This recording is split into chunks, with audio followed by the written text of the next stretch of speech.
So, kukunin muna natin mga kaibigan itong ating kahoy. Saka ito. Saka itong parang tarpaulin laura mga kaibigan. So, tayo muna tayo.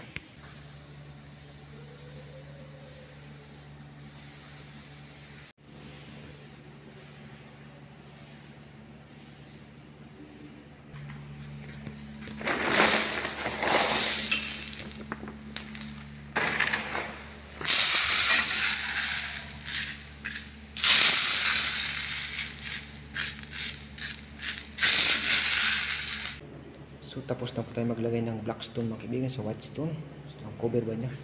Ngayon, itong ating namang orange ang ating lalagay dito mga kaibigan. Sa gilid ng black stone. Tingnan natin kung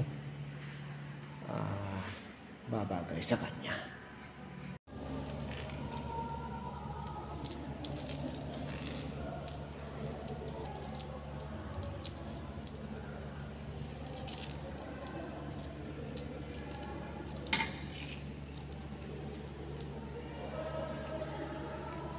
Ayan. So, natapos din po tayo mga kaibigan. Tapos, itong pa natin ito sa kanyang itong nilagay kasi ng busing ko para sa bronze na flowers na nakadikit sa bato. So, yan po mga kaibigan. Tapos na po tayo dito sa tarpaulin ni Laura.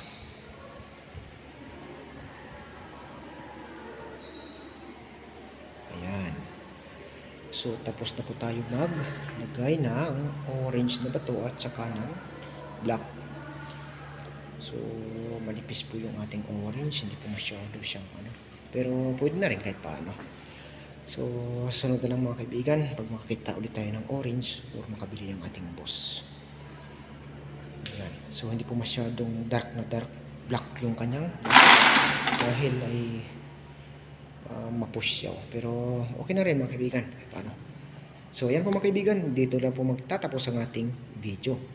So, kung nagustuhan po ninyo akong video, huwag po nyo kalimutang mag-like, mag-share at higit sila at mag-subscribe para lagi pa rin po kayo updated sa mga susunod ng video na i-upload. So, salamat po sa inyong lahat mga kaibigan. Lalo higit sa lahat sa mga bagong subscriber ko at sa mga lumang subscriber ko. Maraming salamat po sa inyong lahat. So, patuloy lang po kayong magsubaybay sa ating channel. So, sinimplihan lang po natin mga kaibigan para hindi po tayo masyadong magtagal. So, ayan, pinakita po natin sa inyo ang pagdidesign ng simple lang. Ayan. God bless us all mga kaibigan. Thank you so much. Bye-bye you.